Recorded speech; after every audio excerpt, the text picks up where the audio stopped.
வணக்கம். இன்று உங்கள் எல்லோருக்கும் தெரியும், இலங்கை ஆசிய பசிபிக் நாடுகளில் ஒரு அசாதாரண வெப்ப சூழ்நிலை ஒன்று காணப்படுகின்றது. கடந்த பல வருடங்களையும் விட இந்த வருடம் மிக கூடுதலான வெப்பநிலை தற்சமயம் நிலவுகின்றது. குறிப்பாக அதிலையும் நேற்று கூட வடமாகாணம் வவுனியா மாவட்டத்தில் கூடுதலான வெப்பநிலை பதிவு செய்யப்பட்டிருக்கு. இந்த வெப்பநிலை உங்கள் எல்லோருக்கும் தெரியும். இதை காலநிலை மாற்றம் என்று கூறுவார்கள், எல் நைனோ என்று கூறுகிறார்கள். இந்த காலநிலை மாற்றத்தால் ஏற்படுற மிகப்பெரிய தாக்கம் ஆகும். இந்த வெப்பநிலை தாக்கத்தால் கண்ணில் எவ்வாறான பாதிப்புகள் ஏற்படும், கண் சுகாதாரத்தை நாங்கள் எவ்வாறு பாதுகாக்க வேண்டும் என்பது மிக முக்கியம். உங்கள் எல்லோருக்கும் தெரியும், வானிலை மற்றும் காலநிலை நிபுணர்களின் கருத்தின்படி இந்த வெப்பநிலை அடுத்த வாரம் இன்னும் கூடுதலாக இருக்க வேண்டும் எதிர்பார்க்கப்படுகின்றது. இந்த வெப்பநிலை காரணமாக கண் சுகாதாரம் எவ்வாறு பாதிக்கப்படும் என்றதான் மக்கள் அறிந்திருக்க வேண்டும். உங்கள் எல்லோருக்கும் தெரியும், வெப்பநிலை கூடியிருக்க எங்களுடைய உடம்பில் வேர்வை கூடுதலாக இருக்கும், நீர்ச்சத்து குறையும். நீர்ச்சத்து குறைந்த உடனே எங்களுக்கு தெரியும், எங்களோட கண் ஆரோக்கியமாக இருக்கிறதுக்கு கண்ணீர் படலம், கண்ணீர் மிக முக்கியமானது. நீர்ச்சத்து குறைய கண்ணீர் சுரக்கிறதுன்ற அளவு எல்லோருக்கும் குறைவாக இருக்கும். அதிலையும் முதியவர்களுக்கு கூடுதலான குறைவாக காணப்படும். அதே நேரம் இந்த வெப்பநிலை காரணமாக உங்களுடைய கண்ணில் கருவழிக்கு மேலே ஒரு கண்ணீர் படலம் இருக்குது. அதுதான் பார்வைக்கு தேவையான பகுதி. அப்போ இந்த கண்ணீர் படலத்தில் இருக்கிற அந்த நீருடைய அளவு வெகு குறைவாக குறைக்கப்படும். அதாவது உங்களுக்கு தெரியும், அதாவது என்ன சொல்கிற இவாப்பரேஷன். அப்போ இவ்வாறு குறைந்த உடனே என்ன நடக்கும் என்றால், எங்களுடைய கண்ணீரில் இருக்கிற உப்புண்ட அளவு சடுதியாக கூடும். அப்போ அந்த உப்புண்ட அளவு கூடினோன்னு கண் என்ன நடக்கும் என்றால், அந்த கண்ணீர் சுரக்கிறது குறையும், கண்ணீருண்ட அதாவது அளவு பரிமாற்றம், உப்புண்ட அளவு பரிமாற்றம் மாறும். இவ்வாறு மாறினோன்னு கண் என்ன நடக்கும், கண்ணில் அரிப்பு ஏற்படும். கண் அரிக்க தொடங்கும், கண் சிவக்கும், வெளிச்சத்தை பார்க்க கூச்சம் வரும். மற்றது இந்த கண்ணீர் குறைவால் அவர்களுக்கு ஒரு நாளாந்த வேலை செய்ய தலையடி, கண்ணோ இவ்வாறான காரணங்கள் வரும். அப்போ இது இந்த வெப்பநிலையால் வந்ததே ஒழிய இது ஒரு வருத்தம் அல்ல. இன்னொன்று உங்களுக்கு தெரியும், இந்த சூரிய வெளிச்சம் உங்களுக்கு தெரியும் இப்போ கூடுதலாக இருக்குது. 8 தொடக்கம் 4 மணி வரையும் இந்த காலப்பகுதியில் புற கதிர், அதாவது யூவி லைட், புற ஊதா கதிர் என்று கூறுவார்கள். அதன் தாக்கம் கூடுதலாக தற்சமயம் இருக்கிறதால எங்களுடைய முதியவர்களுக்கு, வயது 40-50க்கு மேற்பட்டவர்களுக்கு இந்த புற ஊதா தாக்கம் யூவி லைட்டால் வெண்புற ஏற்படுற கூடுதலான வெண்புற ஏற்படுறதுக்கு சந்தர்ப்பம் இருக்குது. அதே நேரத்தில் இந்த டெரிஜியம் என்று கூறுவார்கள். எங்களுடைய நாடு டெரிஜியம் பெல்ட், அதாவது கருவழிக்கு மேலால் ஒரு சவ்வு வளர்றது, அதனுடைய எங்களோட மத்திய தரக்கோட்டில் அதுக்குள்ளே தான் நாங்கள் இருக்கிறோம் இலங்கையில். இந்த புற ஊதா கதிர் தாக்கத்தால் இது கூடுதலாக இந்த டெரிஜியா வாரத்துக்கு கூடுதலாக இருக்கும். உங்களுக்கு தெரியும், இந்த சூரிய வெளிச்சத்திலேயும் பல பேர் வேலைக்கு போக வேண்டிய சந்தர்ப்பம் இருக்குது. சில பேர் வெளியில் இருந்தாலும் போவாங்க. அப்போ இது நீங்கள் இது சம்பந்தமாக நீங்கள் குழப்பமடைய தேவையில்லை. பணம் ஒன்றும் செலவு செய்யாமல் இலகுவான சில காரியங்களை நடைமுறைப்படுத்துறதன் ஊடாக இந்த வெக்க காலத்தில் இந்த கண் சுகாதாரத்தை பேணி கண் பாதிப்பு ஏற்படாமல் பார்த்து கொள்ளக்கூடியதாக இருக்குது. பொதுவாக எல்லாருக்கும் தெரிஞ்சது 2 விஷயம் தெரிஞ்சது.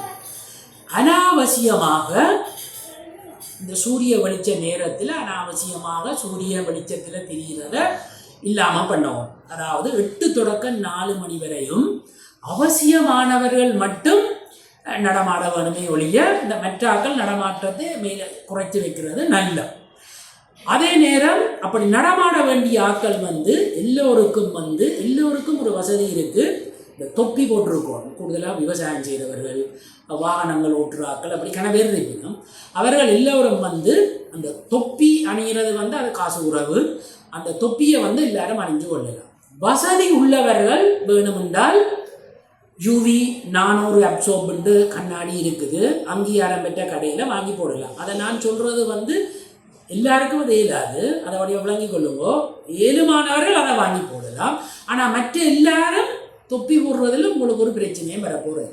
அப்போ அவ்வாறு போடுறதால இந்த புற ஊதா கதிர் தாக்கம் வந்து குறைவாக இருக்கும். மற்றது நான் கூறிய மாதிரி நீர்ச்சத்து உங்களுக்கு தெரியும், அடிக்கடி எல்லோரும் கூறினோம், பொது வைத்திய நிபுணர்லேருந்து எல்லோரும் கூறினோம், நீர்ச்சத்து உங்களுக்கு ஒரு நாளைக்கு 2.5 லிட்டர் 4 லிட்டர் குடிக்கிறார்கள் தண்ணி. இப்போ கொஞ்சம் கூடுதலாக குடிக்கணும். தயவு செய்து அது எல்லா வீட்லேயும் தண்ணி இருக்குது. மற்ற வடமான பொறுத்தவரை கிணறுல தண்ணி, இது காசு சிலவே இல்லை. தயவு செய்து இந்த தண்ணீர் குடிக்கிறத கூட்டவும். தண்ணீர் குடிக்கிறத கூட்டினா உடம்புல நீர்ச்சத்து கூடும், அதே நேரத்தில் உங்களுடைய கண்ணீர் சுரப்பு கூடும், கண்ணீரில் வந்து நல்ல கண்ணீர் வர்றதுக்கு சந்தர்ப்பம் இருக்கும். அவ்வாறு செய்கிறதால உங்களுக்கு கண் வந்து சாதாரண தொழிற்பாடு பாதிக்கப்படையாமல் இருக்கும். அப்போ இது வந்து மிக முக்கியமானது. அதே நேரம் உங்களுக்கு தெரியும், வியர்வை சுரக்கிறதால இந்த உப்பு இந்த அளவு கூடுதலாக போடுறதால கூடுதலாக உப்பு கொஞ்சம் சேர்த்து தேசிக்காய் குடிக்கிறது, அப்படி அதுகளும் ஒரு நல்ல பழக்கமாக இருக்க வேண்டும். இந்த 2 விஷயமும் நாங்கள் செய்கிறதோட இப்போ அதிர்ஷ்டவசமாக நீங்கள் பார்க்க வேண்டிய விஷயம் என்னென்றால், இந்த வெக்க காலங்களில் சொல்லுவார்கள் கண் வருத்தம் வாரன்னு கூறுவார்கள். இதோ எங்களுடைய இந்த நாட்டில் தற்சமயம் இலங்கை முழுக்க அதிர்ஷ்டவசமாக இந்த கண் நோய் வேகமாக பரவவும் இல்லை, கண் நோய் பெருசாக இல்லை. அப்போ நீங்கள் இதே அப்படியே கண் நோய் வராமல் இருக்கிறது இந்த வெக்க காலத்தில் மிக முக்கியம். அப்போ அதுக்கு வந்து மிக முக்கியமாக சில நடைமுறைகளை பின்பற்ற வேணும். ஏன் இந்த கண் நோய் வெக்க காலத்தில் வரும்? அது உங்களுக்கு தெரியும், கண்ணீர் குறைஞ்சோன்னா கண்ணீர் அடிக்க தொடரும். கண்ணீர் அடித்தோன்னே நாங்கள் எங்களோட கண்களை கசக்குவோம். அப்போ இந்த கண்களை கசக்கிறதால கண் அங்கே இங்கே தொட்டுட்டு கண்ணை கசக்கிறதால எங்கேயாவது இந்த கண் வருத்தம் இருக்கிறாக்கள் வந்து இந்த கண்ணை கசக்கிறதால அப்படியே அது வேகமாக பெறும்.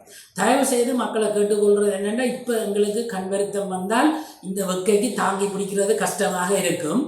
ஆனபடியாக தயவு செய்து இந்த கண் வருத்தம் வராமல் பார்க்குறது தான் நல்லது. கண் வருத்தம் வராமல் பார்க்குறது மிக இலவான வேலை. நீங்கள் வீடுகளில் இருந்து வெளியில் பாடசாலைக்கு போகலாம், மாணவர்கள் தொழிலுக்கு போகலாம், கடைக்கு போகலாம், எங்கே போனாலும் அடிக்கடி அந்த முந்தி கொரோனா காலம் மாதிரி அடிக்கடி சவுக்காரம் போட்டு கையை கழுவோம். வீட்டுக்கு வெளியில் போயிட்டு திருப்பி வரைக்கும் சவுக்காரம் போட்டு கையை கழுவோணும். கண்ணில் கண்டபடி கைப்படாமல் பார்த்துக்கொள்ள வேண்டும். அப்போ இந்த மேற்கூறிய ஒரு 4 விஷயம்தான் இருக்குது. தொப்பி போடுறது சரி, வசதி இருந்தால் கண்ணாடி போடலாம், வெளியில் வெளிக்கிடும். இயலுமானவரை தேவை இல்லாமல் வெளியில் வெளிக்கிடாமல் இருக்கிறத நல்ல மட்டு தொடக்கனாலும் கூடுதலாக இந்த வயது போனவர்கள் அவர்களுக்கு பெருசாக தேவைப்படாது போடுறது. அதே நேரம் இந்த தண்ணி கட்டாயம் நீர் அருந்த வேணும். கைகளை கழுவுறதன் ஊடாக இந்த புற ஊதா கதிர் தாக்கம், கண்ணுண்ட உப்புண்ட அளவு, கண்ணீர் எல்லாம் நீங்கள் சாதாரணமாக இருந்தால் உங்களுக்கு கண் சுகாதாரமும் பாதிக்கப்படாது. கண்ணில் இந்த வெக்க காலத்தால் பிரச்சனை ஏற்படாமல் நீங்கள் பாதுகாத்து கொள்ளலாம். இது இவ்வளவும் எளிய நடைமுறை. கண் வைத்திய நிபுணரையோ ஒரு வைத்தியரையோ போய் சந்திக்க வேண்டிய தேவை. சரி, உங்களுக்கு அப்படி போயும் கண் வறட்சின்னு கூறுவார்கள். கண்ணீர் குறைகிறது, கண்ணீரின் அளவு கண் கடிக்கிற மாதிரி இருக்கும் என்றால் உங்களுக்கு தெரியும், மருந்து வாங்குறேன்டா டாக்டர் ப்ரிஸ்கிரிப்ஷன் இருக்கணும். ஆனால் கண்ணீர் வாங்குறது, அதாவது கண்ணீர் என்றால் ரிஃப்ரெஷ்ட் இயர்ஸ் இருக்குது, செயற்கை கண்ணீர். செயற்கை கண்ணீர் வாங்குறதுக்கு டாக்டர் ப்ரிஸ்கிரிப்ஷன் தேவையில்லை. ஒரு அங்கீகரிக்கப்பட்ட ஃபார்மசியில் போய் நீங்கள் இந்த கண்ணீரை வாங்கலாம். அப்போ இந்த லேசான கண் வறட்சி மாதிரி இருக்கிறாக்கள் ஒரு படிநீல நான் சொன்னது வராமல் பாதுகாக்கிறது. அப்படி இருக்கிறாக்கள் டாக்டர்கிட்டையோ கிளினிக்குகளுக்கோ போய் நேரத்தை வீணாக்க தேவையில்லை. இந்த செயற்கை கண்ணீரை வாங்கி போடுறதால கண்ணுக்கு ஒரு பாதிப்பும் இல்லை. மோசமாக பாதிக்கப்பட்டவர்கள் மட்டும் கண் வைத்திய நிபுணரோ அல்லது கண் கிளினிக்கோ அல்லது அருகில் உள்ள ஆஸ்பத்திரியில் போய் ஒருக்கா கண்ணை காட்டும். இப்போ இது வந்து உங்களுக்கு இதுகளை நீங்கள் ஒரு ஒரு சாதாரண நடைமுறை விஷயங்கள் இதுகளை கடைப்பிடிக்கிறதால இந்த இனி வார 2-3 மாதம் இந்த அதிக வெப்பத்திலிருந்து உங்களுடைய கண்களை பாதுகாத்து கொள்ளக்கூடியதாக இருக்கும். குறிப்பாக மாணவர்கள் உங்களுக்கு தெரியும், நீங்கள் பாடசாலையில் விட அறிவியல் டியூஷனுக்கு போகிறது அப்படி வெளிக்கிட்டு தெரிகிறது கூட தயவு செய்து தொப்பி அணிய வேணும். சகலரும் புத்தக பையின்ற பாரத்தை குறைச்சி தண்ணீர் பூத்தலின்ற அளவை கொஞ்சம் கூட்டி தண்ணீரை குடிக்கணும்.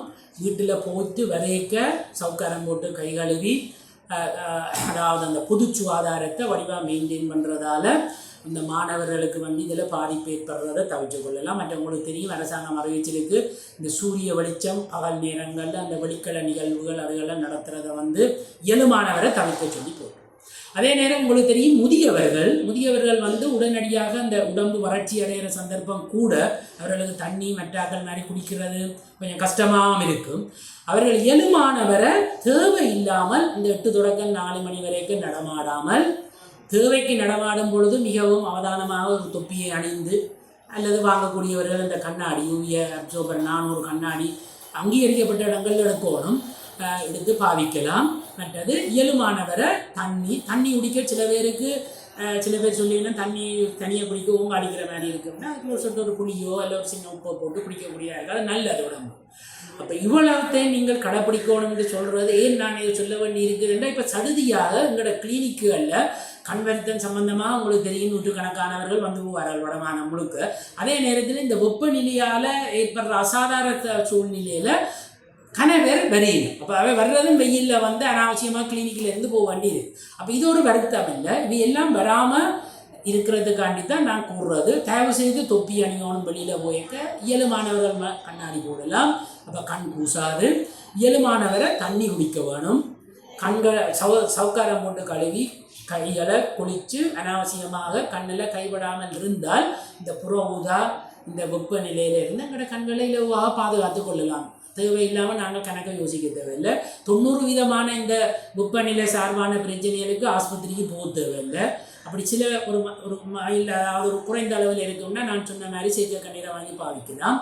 ஒரு வீதம் 2 விதமான ஆட்கள் இந்த நடைமுறையை சரியாக பின்பற்றாட்டி அவர்களுக்கு அந்த கண்ணரிப்பு கூடி கண்ணெல்லாம் சிவந்தால் மட்டும் நீங்கள் கிளினிக்குகளில் காட்டினா நாங்கள் அதுக்கான சிகிச்சையை வழங்குவோம். இதால் கண்ணில் பாதிப்பு வராது.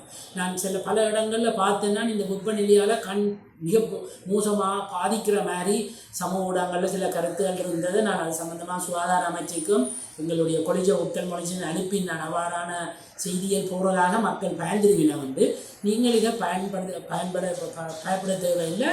இந்த நான் சொன்ன அறிவுரைகளை பின்பற்றுறதால நாங்கள் வடிவாக கண்களை பாதுகாத்துக் கொள்ளக்கூடியதாக இருக்கும்.